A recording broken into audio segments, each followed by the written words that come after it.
I got so much motherfucking design on right now. Break it down, bring it back, make it clap. I got 3 old thoughts, new guap, wear that thing. Di sini saya akan menjelaskan mengenai sumber data dan pengumpulan data. Baik, untuk yang pertama, di sini ada definisi data. Data berasal dari kata datum yang berarti fakta atau bagian dari fakta yang mengandung arti yang dihubungkan dengan kenyataan yang dapat digambarkan dengan simbol, angka, huruf, dan sebagainya. Data menurut Dr. John G. Longputoy mengatakan bahwa data adalah suatu istilah majemuk dari fakta yang mengandung arti yang dihubungkan dengan kenyataan simbol, gambar, angka, huruf yang menunjukkan suatu ide, objek, kondisi, atau situasi lainnya. Dapat diambil kesimpulan bahwa data merupakan fakta atau bagian dari fakta yang tersusun yang mempunyai arti yang dihubungkan dengan kenyataan yang benar-benar terjadi. Fakta juga dapat dinyatakan dengan gambar atau grafik, kata-kata, angka, huruf, dan sebagainya. Berikutnya ada definisi sumber data. Sumber data dalam penelitian adalah subjek dari mana data diperoleh. Apabila peneliti menggunakan kuesioner atau wawancara dalam pengumpulan datanya, maka sumber data disebut responden, yaitu orang-orang yang merespon atau menjawab pertanyaan-pertanyaan peneliti, baik pertanyaan tertulis maupun lisan. Apabila penelitian menggunakan teknik observasi, maka sumber data bisa berupa benda, gerak, atau proses sesuatu. Berikutnya ada jenis-jenis data. Yang pertama ada jenis data berdasarkan cara memperoleh. Di sini ada 2, yaitu data primer dan data sekunder. Data primer adalah data yang diperoleh dan dikumpulkan langsung dari objek yang diteliti. Data primer adalah data yang didapat atau dikumpulkan langsung di lapangan oleh orang yang melakukan penelitian atau bersangkutan yang memerlukannya. Sedangkan data sekunder didapat dari pihak atau sumber lain yang telah ada. Maksudnya, penulis tidak mendapatkan informasi langsung dari narasumber atau objek yang diteliti, melainkan dari data yang telah ada seperti grafik, tabel, diagram, dan tulisan dari peneliti sebelumnya.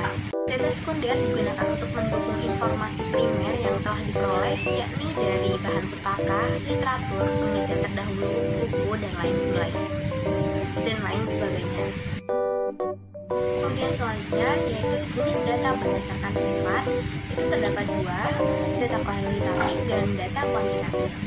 Data kualitatif adalah data yang dijelaskan dalam bentuk verbal, simbol, atau gambar. Dikenal pula sebagai data deskriptif, diperoleh melalui wawancara, kuesioner, observasi, studi literatur, dan masih banyak lagi. Biasanya penelitian kualitatif bersifat subjektif sehingga tak dapat digeneralisir. Hasil penelitian bisa memunculkan teori atau konsep baru. Sedangkan data kuantitatif diperoleh setelah melakukan survei untuk mendapatkan informasi berupa angka. Umumnya data kualitatif bersifat objektif sehingga setiap orang yang membaca bisa melahirkan penafsiran yang berbeda, semisal kuesioner kepuasan, pengukuran, dan sebagainya yang tertuang dalam bentuk angka. Selanjutnya ada jenis data berdasarkan sumber. Yang pertama ada data internal, di mana data yang didapat langsung dari suatu organisasi atau tempat yang dilakukannya penelitian. Dan yang kedua ada data eksternal, di mana data yang diperoleh dari luar lingkup kerja kita, contohnya data kependudukan yang dikeluarkan oleh BPS, data penjualan dari perusahaan, dan lain sebagainya.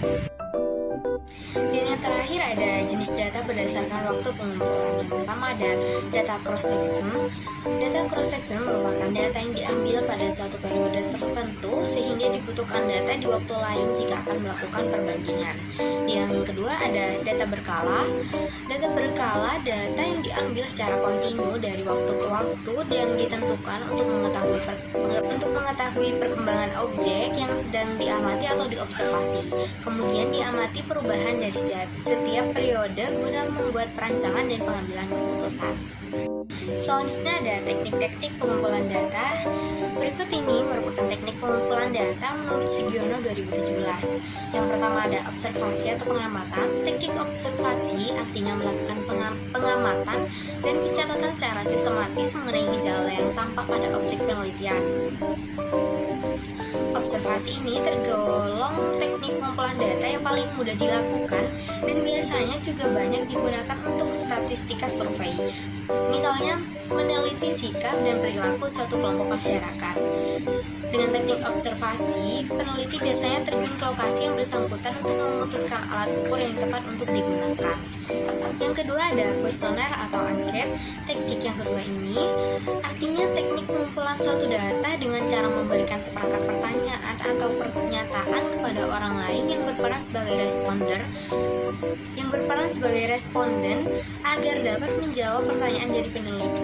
Meski terlihat mudah, teknik ini cukup sulit dilakukan jika jumlah respondennya besar dan tersebar di berbagai wilayah. Ada beberapa prinsip yang harus diperhatikan saat memilih teknik pengumpulan data kuesioner, yaitu yang pertama, isi dan tujuan pertanyaannya ditujukan untuk mengukur mana yang harus ada dalam skala yang jelas dan dalam pilihan jawaban. Yang kedua, bahasa yang digunakan harus sesuai dengan kemampuan responden sehingga tidak mungkin menggunakan bahasa yang penuh dengan istilah asing atau bahasa asing yang tidak dimengerti responden.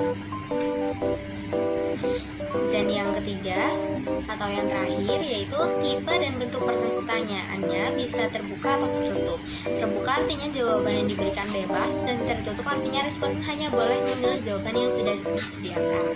Atau wawancara. Teknik wawancara atau interview ini dilakukan secara tatap muka melalui tanya jawab antara peneliti dan pengumpul data dengan responden atau narasumber atau sumber data. Teknik pengumpulan suatu data dengan wawancara biasanya dilakukan sebagai studi pendahuluan karena teknik ini tidak mungkin dilakukan jika respondennya dalam jumlah besar. Yang terakhir, dokumen.